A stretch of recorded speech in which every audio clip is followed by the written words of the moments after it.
So now once you've done that, there's two connectors here. You got to disconnect those two connections. Very easy. You press on the tab and it just unplugs.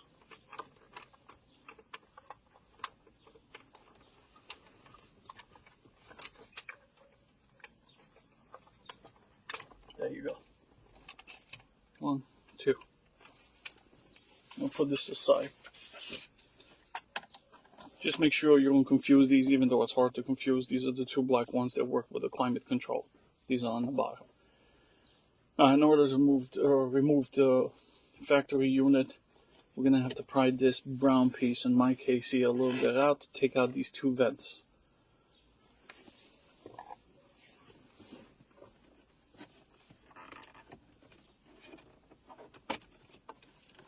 Some people take it out all the way. I find it unnecessary to do that. All you need is some space in order to clear out the way for the vent to come out. So these are just basically, you pull the snap-ons. You pull it out. That's the vent. We'll do the same thing with the other side.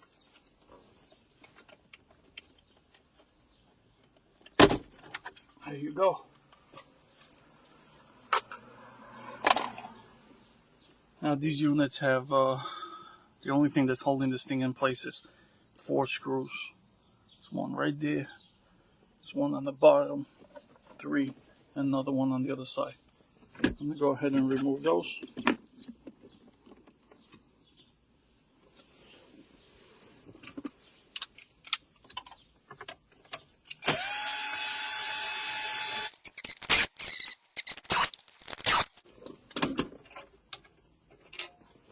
Now all you got to do is just pull out.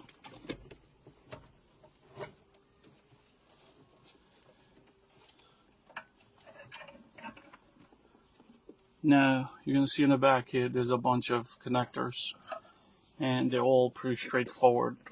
You basically push on any of the tabs and you pull out.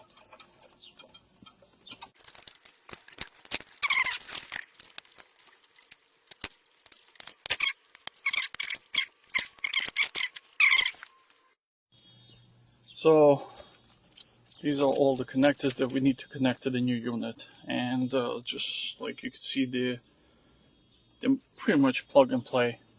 You can't go wrong because they're all different sizes and you're only going to be able to fit the right ones in there.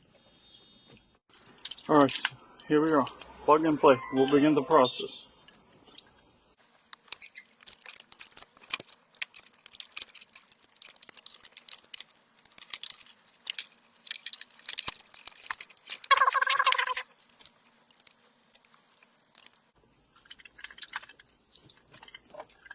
There's one more right here. Again, just keep trying whichever fits on whichever.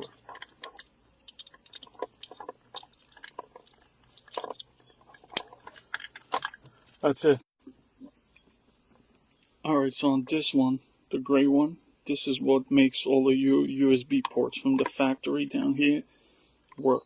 So in order for them to work with the new unit that I just purchased, you're going to need to take these two cords that came with the kit. And basically what you do is take the gray one, plug it in here. Then the USB end male is going to attach to the female. And this will attach to the radio. I'll show you in a second. Now we're going to begin attaching all of these to the radio. So before I start actually connecting the unit itself, we're going to have to, well, this is optional, to connect GPS and the microphone. Basically what I'm going to do is pick the locations that I prefer. Obviously, everybody could decide on their own. Most of the people like to put these things around on top of the windshield, or whatever the case. I'm not going to do that. What I'm going to do is I'm going to place the GPS right here. There's a flat surface. And push the wires in the back. And I'm going to place the microphone right here. And again, push the wires in the back. So let's get started.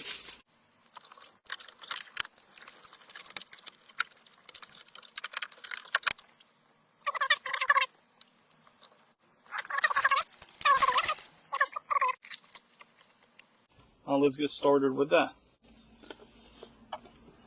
So previously, In the factory one, we had all these connectors going in the back. Good thing about this is pretty much all those connectors have only one connector in the back, and that goes right back here. Can't miss it on the black portion of the connector. One thing I failed to mention before, this is a Wi-Fi antenna. It was in the box. Again, optional, but I'm going to throw it in there. And it helps you connect to Wi-Fi.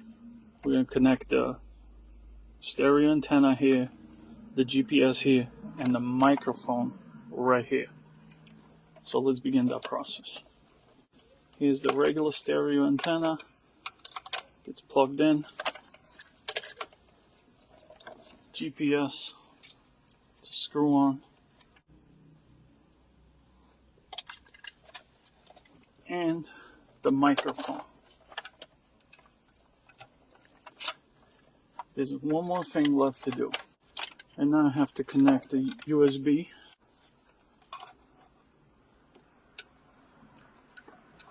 That's the USB. The only thing left right now is, remember I have a reverse camera, and for those that have a reverse backup camera, we gotta connect another adapter, and I'll show you that right now. Alright, in order to connect the rear view camera, backup camera, take this connector, the one with the brown tip right here, and connect in the back. Look for the one that it fits on. Again, can't go wrong, they all work. You only plug these things in the right connector. And now you're going to look for the yellow connector. However though, you got to pick the one that's connected to this harness, the one that's plugged in. One is connected to the harness that I'm not using, there's no need for it. And one is connected to the harness that I'm using. Right here. And in my case, it's this one. So you pick that up and you basically tie it to this one right here.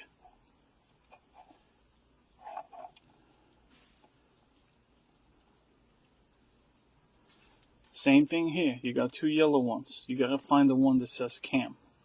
One says auxiliary, not on the auxiliary. Put that aside, tie it into the camera. The only thing I'm left with is this one, and it doesn't need to be connected in my case. And as far as from the factory setup, there's only one of these that's left out, and that's fine. So I'm just going to do a temporary install, push all the wires in the back, and get this going just to see, make sure that everything's working correctly. And also give you an idea. This thing I think is beautiful. So let me start pushing the wires back. Alright, now I'm on the other side of the car. Let me get the car started.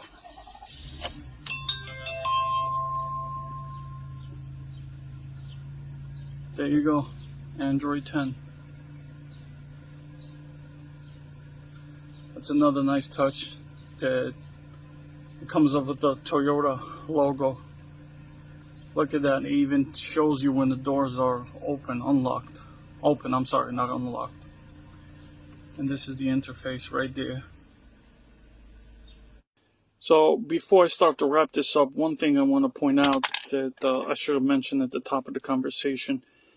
You got to remove these two yellow clips from the factory tabs. They're on the bottom tabs. There's two of them. You got to remove them and place them on the same locations in the new stereo on the bottom two tabs. This is basically what locks the stereo in there and prevents it from moving in. So I'm just going to pull it out quickly, slide these into the tabs, common sense, slide them in, and then push the radio back in.